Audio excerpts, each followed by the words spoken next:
네, 오늘 이 새벽 함께 나누실 말씀은 디모데후서 4장 말씀입니다. 신약성경 디모데후서 마지막 장인 4장 1절로 22절까지의 말씀 함께 보도록 하겠습니다. 제가 가진 성경으로는 신약성경 346페이지 정도에 있습니다.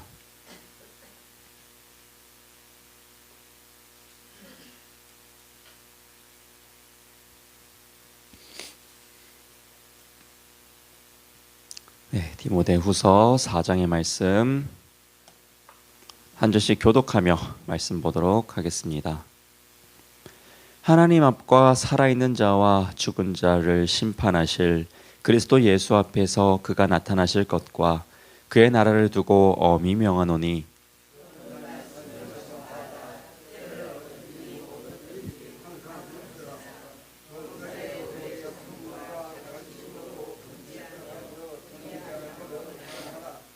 때가 이르리니 사람이 바른 교훈을 받지 아니하며 귀가 가려워서 자기의 사욕을 따르는 스승을 많이 두고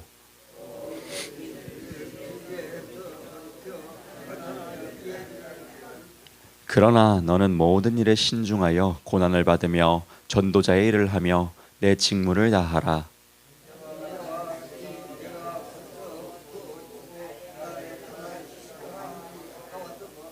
나는 선한 싸움을 싸우고 나의 달려갈 길을 마치고 믿음을 지켰으니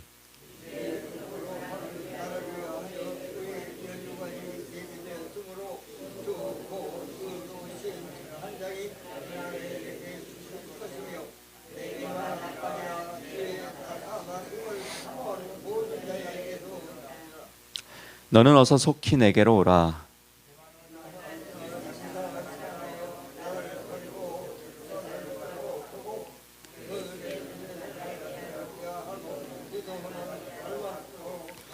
누가만 나와 함께 있느니라. 내가 올 때에 마가를 데리고 오라.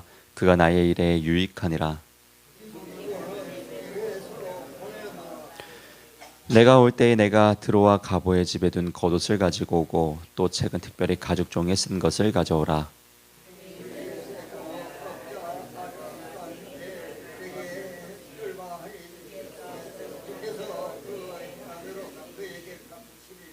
너도 그를 주의하라. 그가 우리 말을 심히 대적하였느니라.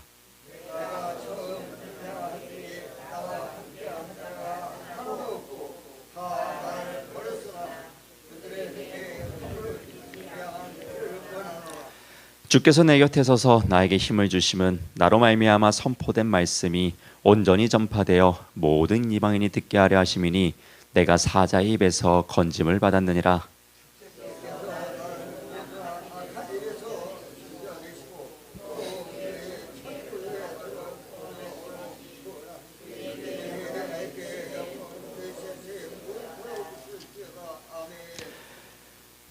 브리스가와 아굴라와 및 오네시보로의 집에 문안하라.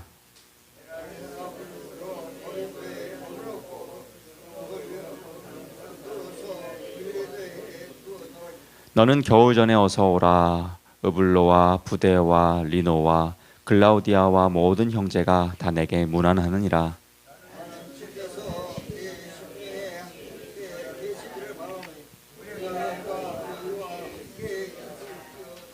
아멘. 네, 오늘도 이 귀한 새벽 거룩한 기도들로 나오신 우리 성도 여러분들을 주님의 이름으로 환영하고 축복합니다. 디모데 후서의 말씀은 이제 사도 바울이 자신의 생명이 이제 얼마 남지 않은 그 순간에 유언과 같은 메시지를 소중한 그 사랑하는 영적인 아들 디모데에게 남기고 있는 말씀들이 담겨져 있습니다. 이 디모데 후서가 전체적인 유언과 같은 내용인데 또 오늘 본문은 이제 마지막에는 이 4장 이제 정말 이제 마지막에 진짜 마지막에 이제 하는 말들이 담겨져 있고 그것을 저희가 함께 보았습니다. 이제 삶의 마지막의 순간을 앞두고 있는 그런 이제 어떤 말을 남겨진 디모데에게 남겼을까? 그것을 우리가 함께 보길 소망합니다. 먼저는 1절과 2절 말씀 보시면은 그는 이렇게 이야기를 합니다. 하나님 앞과 살아있는 자와 죽은 자를 심판하실 그리스도 예수 앞에서 그가 나타나실 것과 그의 나라를 두고 엄히 명하노니 너는 말씀을 전파하라. 때를 얻든지 못 얻든지 항상 힘쓰라. 범사의 오래 참음과 가르침으로 경책하며 경계하며 권하라 라고 이야기를 하면서 이 복음 전파와 하나님의 말씀을 가르칠 것에 대해서 너무나도 중요함을 디모데에게 가장 먼저 이야기를 해주고 있습니다. 여러분, 우리가 언제인지 그 때를 알면은 지치지 않을 수 있겠습니다. 예를 들어 2024년 1월 1일에 누군가가 구원받는 백성이 된다라고 이렇게 딱 말씀을 해주십니다. 그럼 우리는 2024년 1월 1일만 바라보면서 그 사람을 위해서 열심히 복음을 전하고 어떤 삶을 살아낼 수 있겠습니다. 그러나 안타깝게도 우리의 살아가는 삶 속에서 그러한 때를 우리가 알 수가 없죠. 언제 우리가 죽을지도 모르고 언제 구원받는 백성으로 믿음의 자녀라고 선포할 수 때가 될지도 모르고 우리는 언제인지 때를 모르기 때문에 참 답답하고 그 때를 모르기 때문에 포기하기도 하곤 합니다. 그러나 사도 바울은 이 때를 우리가 모르는 것은 당연히 인지하고 있었고 그러므로 우리에게 때를 얻든지 못 얻든지 우리가 해야 될 일은 뭐냐? 항상 힘쓰라는 것이죠. 그 때를 얻든지 못 얻든지 우리는 우리가 해야 될 일을 해야 된다는 것을 이야기를 해주고 있습니다. 제가 지난 토요일에 엊그제 이제 속초로 저희 중고등부 수련회 답사를 다녀왔습니다. 저희 중고등부 가장 큰 행사는 1년에 그렇게 2번 겨울 수련회, 여름 수련회가 있는데 매년 그것을 준비하는 데 있어서 참 쉽지 않습니다. 2, 3개월 전부터 프로그램을 준비하고 한 6개월 전부터 장소를 알아보고 하면서 참 선생님들이 수고를 많이 하시는데 이렇게 하는 이유가 어디에 있냐? 다 그들이 하나님을 만나길 원하는 마음에서 그렇게 열심히 준비를 하거든요. 이제 막상 수련회에 가면은 아이들이 막 뜨겁게 찬양하고 막 기도를 합니다. 그럼 내심 그런 마음을 들죠. 야, 이제 정말 변화된 새로운 삶을 살아내겠구나. 근데 다시 돌아오면은 원래의 그 모습 그대로 되어 있습니다. 뜨겁게 찬양하고 기도하는 그 모습이 이 주일 예배에도 계속 지속되기를 바라는데 참 그 불씨가 또 언제 켜졌냐는 듯이 다 꺼져버리고 원래의 삶의 모습으로 돌아오면서 애들이랑 싸우고 하고 싶네 말고 싶네 하고 교회 나오겠나 안 나오겠나 하며 이러면서 또 다시 그 원래의 모습으로 돌아가더라 말입니다. 이제는 그때가 된 것 같은데 또 그때가 아닌 것을 막 발견하게 돼요. 그럼 이제 포기하고 아무것도 하지 않느냐? 또 그러지 않습니다. 또 다시 그 은혜 받을 그날을 기대하고 소망하면서 그래도 또 준비하고 또 준비하고 또 준비합니다. 주일 예배 말씀을 준비하는 것도 마찬가지죠. 말씀을 준비하면서 어떠한 기대와 소망도 없이 준비하지 않습니다. 이 말씀을 통해서 단 한 명이라도 깨닫는 은혜가 있기를 소망하면서 말씀을 준비합니다. 매주 말씀을 선포할 때마다 그 말씀대로 살아가느냐? 또 그러지도 않습니다. 또 그러지도 못하는 모습들을 참 많이 발견하게 됩니다. 때를 얻지 못하는 것 같습니다. 그러나 그럼에도 불구하고 계속해서 전하죠. 왜냐하면은 그 때가 반드시 올 것을 믿기 때문에 신뢰하기 때문에 그래도 포기하지 않고 나름의 열심히 준비해서 말씀을 선포하곤 합니다. 마찬가지로 여러분 우리는 하나님의 때를 알 수가 없습니다. 그러나 그 하나님의 때를 위해서 수단으로서 쓰임받을 우리는 계속해서 포기하지 말고 그 말씀 복음에 전파하는 데 있어서 힘을 써야 된다라는 것입니다. 우리 가족 중 구성원들 중에도 마찬가지겠죠. 누군가 복음을 아직 접하지 못한 소중한 가족 구성원이 있더라도 우리는 낙심하지 말고 포기하지 말아야 될 것은 하나님의 때는 반드시 임할 것이기 때문입니다. 그래서 그 때를 바라보시면서 우리가 해야 될 일은 거둘 열매 바라보지 말고 그 뿌리는 데에 더욱더 집중하며 언젠간 거두실 하나님의 일하심을 기대하고 소망할 수 있는 우리 모두가 되길 주님의 이름으로 부탁드립니다. 제가 2009년도 제가 고등학교 3학년이었는데 그때 저희 할머니께서 이제 주님의 부름을 받으셔서 이제 이 땅에서 이제 생명을 다하시고 하늘나라로 가셨습니다. 저희 할머니의 엄청난 기도 제목은 제가 옛날에도 한번 이야기한 적 있는 것 같은데 제가 그리고 가족들이 이 구원받는 백성으로 살아내는 거였어요. 제가 이제 고3까지도 정말 신앙생활 제대로 안 했거든요. 그러니까 저희 할머니가 원하는 삶을 살아내지 않았습니다. 근데 참 할머니 돌아가시고 딱 1년 후에 제가 딱 20살 됐을 때에 그 딱 결단하는 눈물의 회개와 은혜의 시간이 있었습니다. 그래서 그때 인격적인 하나님을 만났다 그러죠. 그때 그런 하나님을 만나고 이제 2, 3년 후에 군대를 제대하고 이제 신학을 하겠다고 결심을 하고 이제 신학을 해서 이렇게 목회자가 되었습니다. 내심 그런 마음이 있어요. 할머니가 지금 내 이 모습을 봤다면 얼마나 기뻐하실까, 얼마나 기뻐하셨을까, 이런 마음이 있어요. 그러나 할머니의 육신의 눈으로 제가 멋진 신앙생활을 하고 있는 거 보진 못하셨지만 할머니가 꿈꿔오셨던 저의 모습은 제가 살아내고 있다는 것이죠. 비록 할머니의 연수의 그 때를 보진 못하셨지만은 분명히 그 때가 1년이 지나고 나서 그 결실을 이렇게 맺게 되었다라는 것입니다. 또 이러한 것들 기억하시면서 여러분들이 때를 얻든지 못 얻든지 사랑하는 가족을 위해, 이웃을 위해, 속도원들을 위해, 지역 식구들을 위해 끊임없이 복음을 전하는 아름다운 사명의 삶을 살아내시는 저와 여러분 되시길 주님의 이름으로 부탁드립니다. 아멘. 사도 바울은 먼저 그것을 권면하고 있어요. 또한 계속해서 내려와서 오늘 본문의 7절과 8절 보시면은 아주 유명한 그 말씀을 해주고 있습니다. 7절과 8절 말씀 제가 한번 읽어보겠습니다. 나는 선한 싸움을 싸우고 나의 달려갈 길을 마치고 믿음을 지켰으니 이제 후로는 나를 위하여 의의 면류관이 예비되었으므로 주 곧 의로우신 재판장이 그날이 내게 주실 것이며 내게만 아니라 주의 나타나심을 사모하는 모든 자에게노니라. 아멘. 이렇게 이야기를 하고 있어요. 여러분, 많은 스포츠 종목들이 있는데 마라톤이라는 종목이 있습니다. 많은 스포츠들은 1등을 향하여서 박수를 쳐줍니다. 그런데 이 마라톤은요, 아주 흥미로운 점이 꼴찌를 해도 박수를 쳐줍니다. 왜냐하면 빨리 들어온 것도 대단하고 박수 받을 일이지만 42.195km라는 그 긴 거리를 완주한 것만으로도 너무나도 대단하고 꼴찌인 걸 알면서도 포기하지 않고 들어왔다는 그 자체가 너무나도 대단한 일이기 때문에요. 그 마라톤을 구경하던 관중들은요, 막 이렇게 박수를 쳐줍니다. 아무리 꼴찌로 들어와도요, 완주를 했다라면요, 많은 이들에게 박수를 받는 것이 바로 마라톤입니다. 우리의 신앙생활이 이와 같습니다. 빨리 출발했다고 해서 화려한 퍼포먼스로 해서 나아갔다고 해도 42.195km를 완주하지 못하면요, 박수 받을 수 없고 의의 면류관을 얻어낼 수 없다라는 것입니다. 젊은 날에 화려한 은사들과 언변을 통해서 멋지게 신앙생활을 하더라도 노년에 이르러서 하나님의 곁을 떠나가고 신앙의 길로 나아가지 않는다면은 과거에 얼마나 대단한 신앙생활을 했든지 간에, 은사를 보여줬든지 간에, 얼마나 대단한 성령의 열매를 맺었든 간에 상관없이 의의 면류관을 얻어낼 수 없다라는 것이죠. 이러한 맥락에서 사도 바울은요, 완주했다라는 것입니다. 비록 가는 그 길이 너무나도 어려웠지만 그 어려운 길을 선한 싸움을 해내면서 결국 믿음을 지켜서 끝까지 완주했다라는 것입니다. 그래서 나는 이제 의의 면류관을 얻을 것이라는 믿음의 고백을 하고 있습니다. 사도 바울이 바라본 것은 현재의 상황이 절대 아닙니다. 그는요, 마지막에 있는 그 종착지, 목적지를 명확하게 바라보고 있었고, 그 명확한 면류관을 바라보고 있었고, 표대를 바라보고 있었습니다.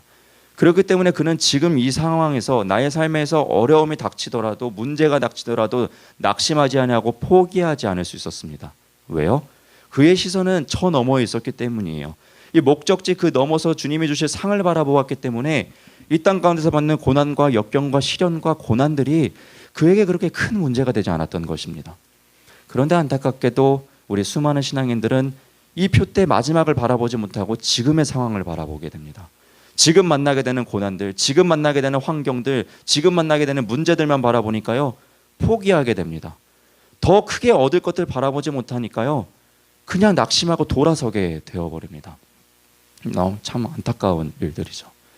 여러분, 우리는 그러지 말아야겠습니다. 여러분, 오늘 본문의 이 10절 말씀 보시면 초반절에 이렇게 이야기해요. 대만은 이 세상을 사랑하여 나를 버리고 데살로니가로 갔다라고 이야기합니다. 대만은 함께 신앙의 여정을 갔지만 그 신앙의 표대 마지막을 바라보지 못하고 다른 세상의 것들을 더 사랑하여서요, 뒤돌아서서 가버렸다라는 거예요. 그러면서 그 안타까움을 포함하면서 그러지 말아야 될 것을 그는 계속 간접적으로 이야기를 해주고 있죠.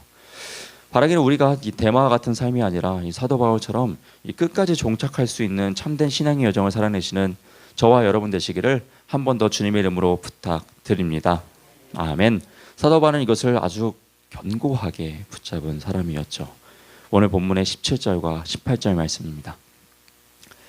주께서 내 곁에 서서 나에게 힘을 주심은 나로 말미암아 선포된 말씀이 온전히 전파되어 모든 이방인이 듣게 하려 하심이니 내가 사자의 입에서 건짐을 받았느니라. 주께서 나를 모든 악한 일에서 건져내시고 또 그의 천국에 들어가도록 구원하시리니 그에게 영광이 세세무궁토록 있을지어다. 아멘. 이렇게 고백하죠. 그렇죠. 그는 그 천국을 바라보았고 구원받을 그것을 바라보았기 때문에 지금의 그 사명을요, 힘들지만 그래도 감당해낼 수 있었다는 것이죠. 우리가 그러한 소망이 있을 때요, 여러분, 우리는 아무리 어려운 사명도요 거뜬히 감당해낼 수 없습니다. 근데 이 소망을 잃어버릴 때요, 우리는 아무것도 하고 싶지 않게 됩니다. 여러분, 우리에게 맡겨진 것들, 그것을 행하면서 우리가 소망의 눈으로 바라보셨으면 좋겠습니다. 소망이 있기 때문에 어렵지만 하겠다. 소망이 있기 때문에 포기하지 않고 가려라. 그런 신앙의 여정을 살아내는 우리가 되었으면 좋겠습니다. 스타버런 사랑하는 이 영적인 아들에게 이러한 귀한 권면들을 해주고 있어요. 내가 그러한 길을 갔듯이 너도 그러한 길을 가길 바라면서요, 오늘 본문 마지막 22절에 이렇게 축복하면서 끝내고 있습니다. 마지막 본문 22절 보도록 하겠습니다. 나는 주께서 내 심령에 함께 계시기를 바라노니 은혜가 너희와 함께 있을지어다. 아멘. 아주 멋진 축복으로 사도 바울의 마지막 서신서의 말씀을 끝맺음하고 있습니다.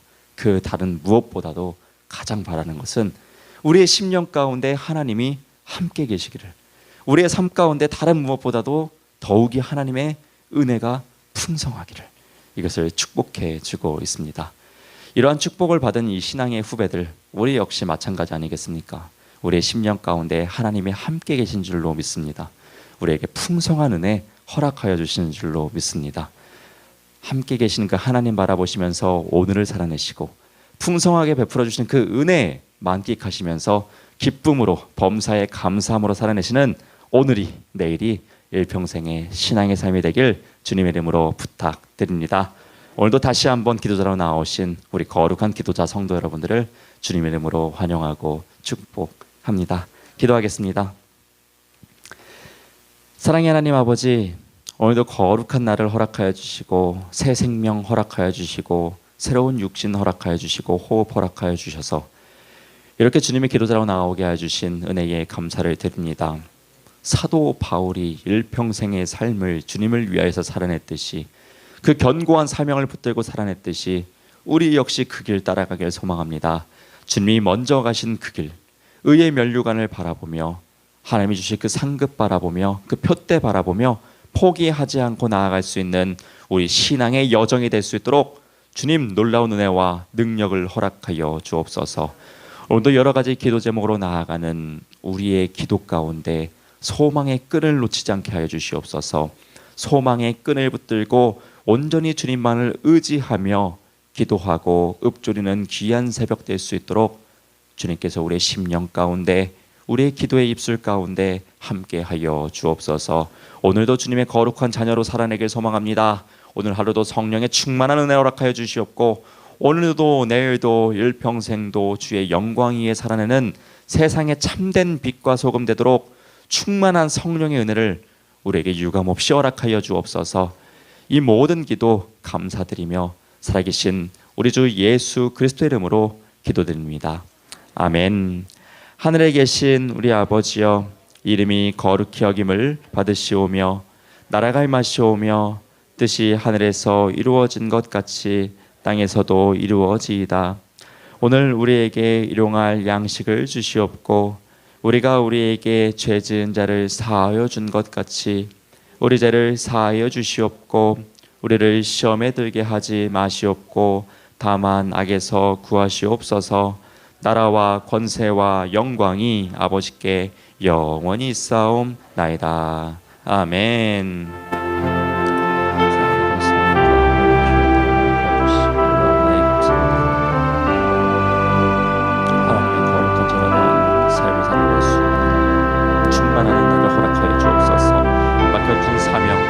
표대를 바라보며 소망의 끈을 놓치지 않고 나아갈 수 있는 우리 되게 하여 주옵소서. 이 기대 자리 가운데 놀랍게 역사하여 주실 줄로 믿습니다. 함께 하여 주실 줄로 믿습니다.